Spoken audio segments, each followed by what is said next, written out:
Hello beautiful parents, आप सभी का मोमन बोर्ड में स्वागत है। आज के वीडियो का टॉपिक है बच्चे क्यों रोते हैं, व्हाई बेबी क्राइज।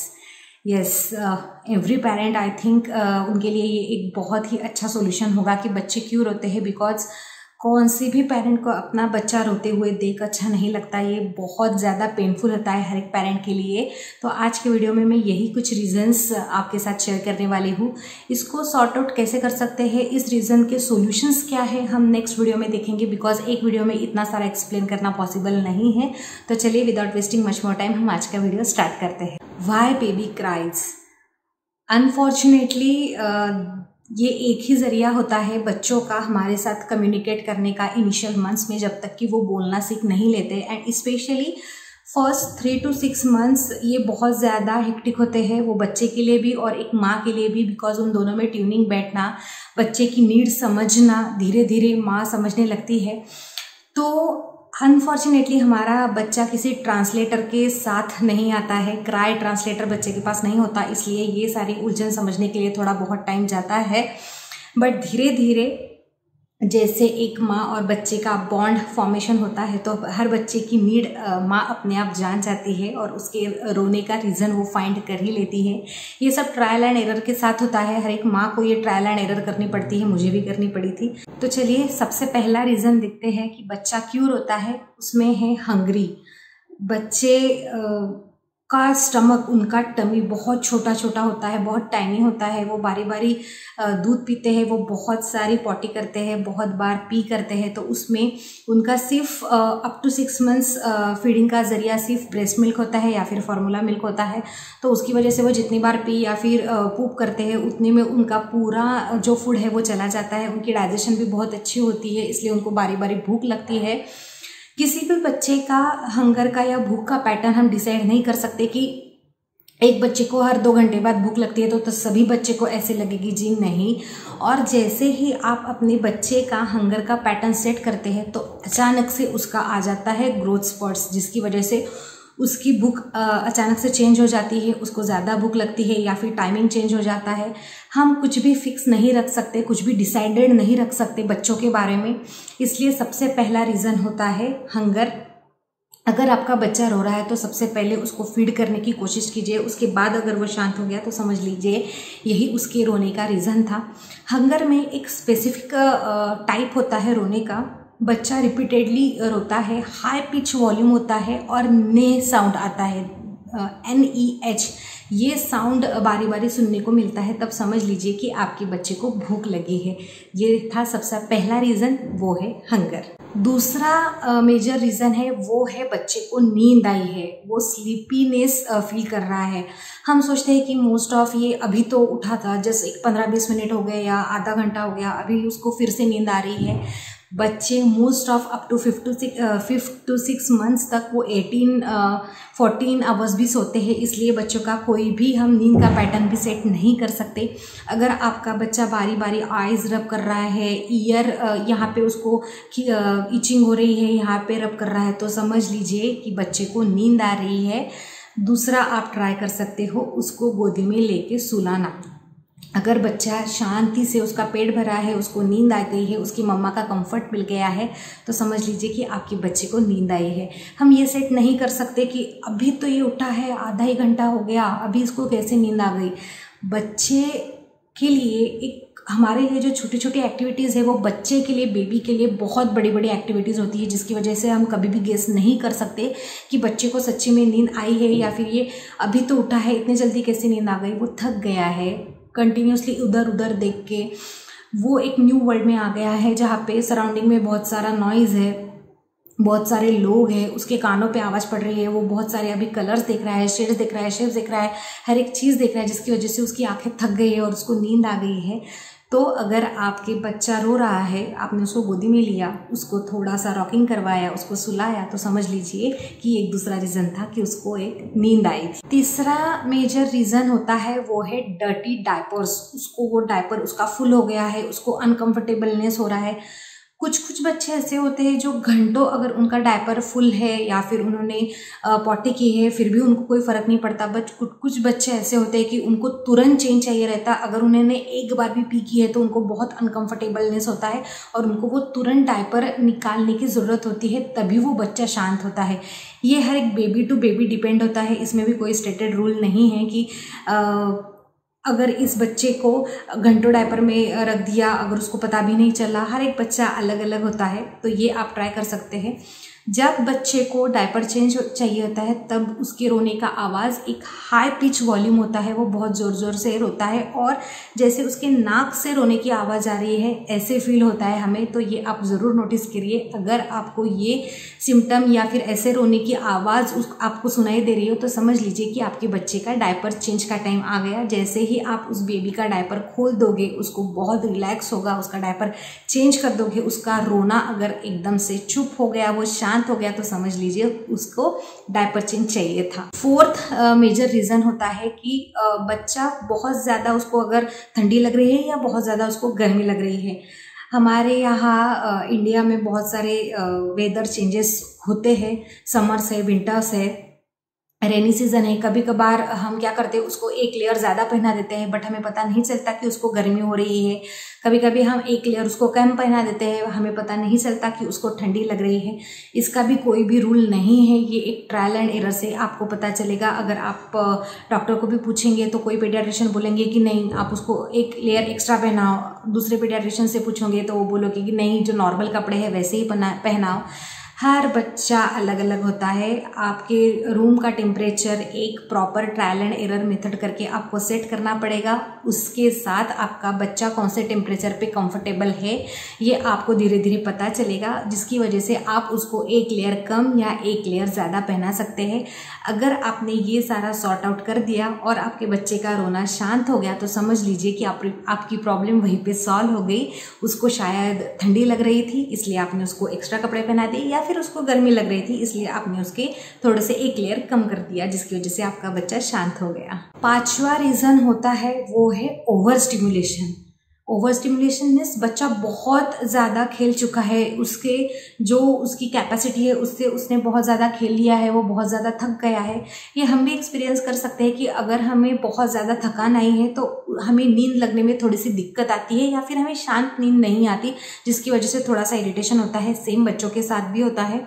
अगर बच्चा बहुत ज़्यादा खेल लिया, अगर आपने उसको बाहर लेके गए, वहाँ पे उसको एक चीज़ देखना, ऑब्जर्व करना, गाड़ी पे बैठना, ये सब चीज़ें हमारे लिए जो बहुत ज़्यादा नॉर्मल है वो बच्चे के लिए बहुत ज़्यादा हेक्टिक हो जाती है, जिसकी वजह से बच्चा कभी कभी ओवर स्टिमुलेट होता है। उसमें क्या होता है, शुरू में बच्चा थोड़ा सा उसका लो साउंड होता है, इतनी फ्रिक्वेंसी नहीं होती, इतना पिच वॉल्यूम नहीं होता, वो थोड़ा सा धीरे धीरे उसका रोना स्टार्ट होता है। बट अगर आपने उस पर ध्यान नहीं दिया तो वो एक लाउड क्राइंग में, स्क्रीमिंग में बदल जाता है। तो आप समझ लीजिए कि आपका बच्चा ओवर स्टिमुलेट हो गया है। इस केस में अगर आप बाहर हैं तो तुरंत घर आइए, उसको शांत कीजिए, उसको नॉर्मल अपने घर के एटमॉस्फेयर में आने दीजिए। आपका बच्चा इमीडिएटली कंफर्टेबल फील करने लगेगा। ऐसे होता है बहुत बारी, अगर हम गार्डन में भी लेके गए तो वहाँ पे बहुत ज़्यादा बच्चों को खेलते देख, हरियाली देख, इधर उधर ऑब्जर्व करते देख बच्चा ओवर स्टिमुलेट हो जाता है, जिसकी वजह से वो इरिटेट फील होने लगता है उसको, और जिसकी वजह से वो रोने लगता है। अगर आपने ये नोटिस किया है तो आप कहीं पे भी है थोड़ा जल्दी घर आइए, अपने बच्चे को रिलैक्स कीजिए। अगर उसका रोना शांत हो गया तो समझ लीजिए उसको कुछ नहीं, उसको अपने घर आना था, उसको एक शांत एटमॉस्फेयर पे आना था। सिक्स्थ रीज़न जो है वो है नीड ऑफ अटेंशन। बच्चे को अपने तरफ ध्यान चाहिए। ये तो आप बहुत ज़्यादा अच्छे से कनेक्ट कर सकते हैं। हर बच्चा ये चाहता है कि मेरी तरफ घर वालों का ध्यान हो, मेरी तरफ घर के जितने मेंबर्स हैं उनका ध्यान हो। अगर आप ये ऑब्जर्व करेंगे, आपने आपके छोटे से बेबी को नीचे रख दिया है, वो खेल रहा है, अपने आप हाथ हिला रहा है, पैर हिला रहा है, इधर उधर देख रहा है, वो 10-15 मिनट बहुत अच्छे से खेलेगा।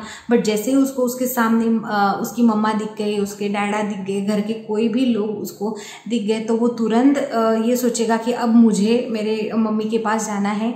और ये चेंज आप नोटिस करोगे कि जैसे वो नीचे खेलता था उससे बहुत शांत आपके गोदी में है, उसको बहुत कोजी लग रहा है, उसको बहुत अच्छा लग रहा है, उसको कंफर्टेबल लग रहा है।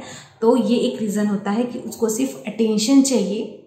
कि अभी बहुत हो गया, मैं नीचे बहुत देर खेल लिया, अभी मुझे मेरे मम्मा के पास जाना है। ये एक रीज़न होता है। अगर आपका बच्चा नीचे खेल रहा है या फिर कहीं और भी खेल रहा है, वो बोर हो गया, आपने उसको उठा लिया और वो तुरंत शांत हो गया, तो आप समझ लीजिए कि उसको और कुछ नहीं, उसको सिर्फ अपनी मम्मा का कंफर्ट चाहिए था। देन 7th रीज़न है बच्चा बोर हो चुका है। आप तो ये बात मानेंगे कि बच्चे बहुत जल्दी बोर हो जाते हैं। वो हार्डली एक एक्टिविटी में हार्डली 10 मिनट भी खेल लिए तो हमारे लिए बहुत बड़ी चीज़ होती है। उनके मन में बहुत ज़्यादा क्यूरियोसिटी होती है, बहुत ज़्यादा जिज्ञासा होती है, वो बहुत अलर्ट माइंड के होते हैं।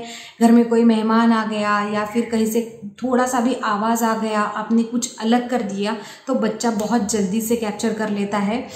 इसलिए बच्चे को हमेशा कुछ अलग अलग एक्सपेरिमेंट करना, उसको कुछ अलग अलग एक्टिविटीज़ करना बहुत अच्छा लगता है। अगर आपका बच्चा अकेले खेल रहा है और वो बोर हो गया है तो समझ लीजिए कि उसने रोना चालू कर दिया है। आप उसको उठा लेंगे, थोड़ा सा सहला लेंगे तो वो शांत हो जाएगा। जब बच्चा बोर होता है तो वो एक जगह पे देख के ऐसे कॉन्स्टेंटली स्टेयर करने लगता है, थोड़ी देर इधर उधर देखता है, नहीं तो यहाँ पे रबिंग करना स्टार्ट कर देता है, कभी कभी यॉर्निंग भी करना स्टार्ट कर देता है। बट अगर इस चीज़ को हम जल्दी नोटिस नहीं करेंगे तो वो अल्टीमेटली रोना चालू कर देगा। बच्चों का बोर होना ये एक बहुत ही कॉमन और नॉर्मल बात है हर पेरेंट्स के लिए। हम सोचते हैं कि ये इतनी जल्दी कैसे बोर हो जाते हैं, अब भी तो 5-10 मिनट भी एक खेल नहीं खेला है, 5-10 मिनट उसने एक एक्टिविटी नहीं खेली कि वो बोर हो गया। ये बच्चों का नेचर है, हम कुछ नहीं कर सकते, हम भी ऐसे ही थे। इसलिए ये एक रीज़न हो सकता है कि आपका बच्चा रो रहा है, उसको जल्दी से उठाइए, कंफर्टेबल कीजिए, आपका बच्चा शांत हो जाएगा। देन 8वां रीज़न है वो है बच्चा थक गया है, टायर्ड। बच्चे बहुत छोटे छोटे होते हैं, उनको जैसे मैंने पहले मेंशन किया कि हमारे लिए एक जो बहुत नॉर्मल एक्टिविटी होती है वो उनके लिए बहुत बड़ी बड़ी एक्टिविटी होती है। जैसे कि हम देखते हैं कि 6 महीने का बेबी कंटिन्यूसली हाथ हिलाना, पैर हिलाना, उनके लिए ये बहुत ज़्यादा एक्टिविटी होती है। इधर उधर चीज़ें नोटिस करना, ऑब्जर्व करना, कलर्स, साउंड, ये सब चीज़ें उनके लिए बहुत ज़्यादा अनोखी होती है। वो अभी अभी इस दुनिया में आए हैं, इसलिए इन सब एटमॉस्फेयर के साथ उनको एडजस्ट करने के लिए टाइम लगता है। इसलिए ये सारी एक्टिविटी करते करते वो थक जाते हैं, टायर्ड हो जाते हैं। जब बच्चा टायर्ड होता है तब आप उसके रोने का साउंड ऑब्जर्व कीजिए। अगर वो OWH ऐसे अगर आपको साउंड कहीं ना कहीं आपके कानों पे आ रहा है तो समझ लीजिए कि बच्चा थक गया है। आई नो इतना ये सारा साउंड ऑब्जर्व करना या फिर उसको नोटिस करना एज अ मदर हमें बहुत मीन्स हम बहुत जल्दी टेंशन में आ जाते हैं कि मेरे बच्चे को क्या हुआ, ये क्यों रो रहा है। हम इतना ज़्यादा ऑब्जर्व के चक्कर में नहीं पड़ते। बट अगर आप नोटिस कर रहे हैं कि आपका बच्चा एक ही जगह पे कॉन्स्टेंटली देख रहा है या फिर वो थक गया है, या फिर आप कहीं ट्रैवलिंग में हैं, गाड़ी में हैं, कहीं बाहर गए हैं और अगर वहाँ पे वो इरिटेट हो चुका है तो वो वहाँ पे उसको अनकंफर्टेबल फील हो रहा है, उसको घर का एटमॉस्फेयर चाहिए, अभी वो उस पूरे साउंड से, पूरे लाइट से, पूरे लोगों से, कलर से उसको अभी वो थक गया है, उसकी आंखें थक गई है, उसके कान थक गए हैं, उसको एक शांत एटमॉस्फेयर चाहिए। तो जल्दी से जल्दी अपने घर आइए और तुरंत अगर आपका बच्चा घर आते ही खिलखिलाने लगा है, कंफर्टेबल हो गया है, तो समझ लीजिए कि वो बहुत थक गया था। उसमें हमें क्या करना है, कुछ नहीं, बच्चे को फीड करवाइए, उसको क्लीन करवाइए और कोजी मम्मा के पास उसको कोजीनेस फील करवाइए और वो तुरंत सो जाएगा। ये एक बहुत अच्छा सोल्यूशन है जब बच्चा थक जाता है। अगर आपने पहले के मेंशन सारे पॉइंट्स अगर आपने ट्राई कर लिए फिर भी अगर आपका बच्चा रो रहा है तो समझ लीजिए कहीं ना कहीं वो पेन में है, कहीं ना कहीं उसको अलग तरीके की तकलीफ हो रही है जिसमें हमें थोड़ा सा अटेंशन, थोड़ा सा अलर्ट रहने की ज़रूरत है। तो उसमें सबसे पहले क्या होता है, बच्चों का सबसे बड़ा प्रॉब्लम होता है गैस ट्रबल। जी हाँ, अगर बच्चे को गैस हुआ है, उनको स्टमक में, डाइजेशन में थोड़ी सी तकलीफ है तो उनको रोना वो स्टार्ट कर देंगे तुरंत। उसके लिए मैंने एक अलग से वीडियो बनाया है, हिंग पेस्ट या हम कैसे उसके जो घरेलू नुस्खे हैं हम कैसे ट्राई कर सकते हैं, तो प्लीज़ जाइए और वो वीडियो देखिए, बहुत अच्छे से एक्सप्लेन किया है। ये एक रीज़न होता है। दूसरा रीज़न होता है बर्ब, बच्चे की डकार अगर वो पूरी तरीके से बाहर नहीं निकली है, बर्ब अगर उसका नहीं निकला है, उसकी वजह से भी बच्चे को बहुत ज़्यादा अनकंफर्टेबल फील होता है। अगर उसने एक बार भी बर्ब दे दिया है तो बहुत बार ऐसे होता है कि उसकी और 2-3 बर्ब पेंडिंग है, जिसकी वजह से भी उसको बहुत ज़्यादा अनकंफर्टेबलनेस और इरिटेटिंग लगता है। उस केस में आप उसको उठाइए, सहलाइए, ट्राई कीजिए। अगर उसका बर्ब निकल गया है, उसके बाद उसका रोना शांत हो चुका है, तो समझ लीजिए ये रीज़न था उसके रोने का। देन पेन में तीसरा रीज़न होता है टीदिंग। कभी कभी क्या होता है, कुछ कुछ बच्चे को टीदिंग बहुत जल्दी स्टार्ट हो जाती है, कुछ कुछ बेबीज़ को टीदिंग थोड़े से देर से आती है। बट अगर आपका बच्चा 4-5th मंथ पे है और उनको टीदिंग आना चालू हो गया है, आप ये ऑब्जर्व कर रहे हैं, तो जिसकी वजह से भी उनको बहुत ज़्यादा अनकंफर्टेबलनेस, इरिटेटिंग होते हैं बेबीज़, और वो बारी बारी अगर उंगली चबा रहे हैं या फिर कुछ भी जो भी चीज़ें दिख रही है वो अपने मुँह में डाल रहे हैं, तो समझ लीजिए उनको टीदिंग का बहुत ज़्यादा पेन हो रहा है। उस केस में हम क्या कर सकते हैं, उसका भी मैंने अलग से वीडियो बनाए हैं, प्लीज़ जाइए और चेक कीजिए, बहुत अच्छे से डिटेल में वो भी वीडियो है, वो आपको भी बहुत अच्छे से हेल्प करेगा। ये एक रीज़न होता है बच्चा पेन में होने के लिए। देन 4th रीज़न होता है general uncomfortableness, means general discomfort, किसी भी चीज़ से हो सकता है, जैसे हमें भी होता है कभी कभार। उसके लिए कोई मेडिकल कंडीशन होना ज़रूरी नहीं है। जैसे कभी आपने उसको थोड़ा सा टाइट कपड़े पहना दिए, जिसकी वजह से भी बेबी को थोड़ा सा इरिटेटिंग अनकंफर्टेबलनेस फील हो रहा है, या फिर आपने उसको थोड़ा सा टाइट सॉक्स पहना दिए, टाइट शूज़ पहना दिए, जिसकी वजह से भी उसको एयर पास नहीं हो रही है, उसको तकलीफ हो रही है, उसकी स्किन प्रॉपरली ब्रीथ नहीं कर पा रही है। ये सारे रीजंस होते हैं। कभी कभी डायपर भी टाइट हो जाता है, एक साइज थोड़ा सा मैंने मेरे एक डायपर के वीडियो में बहुत अच्छे से एक्सप्लेन किया है कि डायपर कैसे चूज़ करना है, तो चाहिए और वो वीडियो भी चेक कीजिए।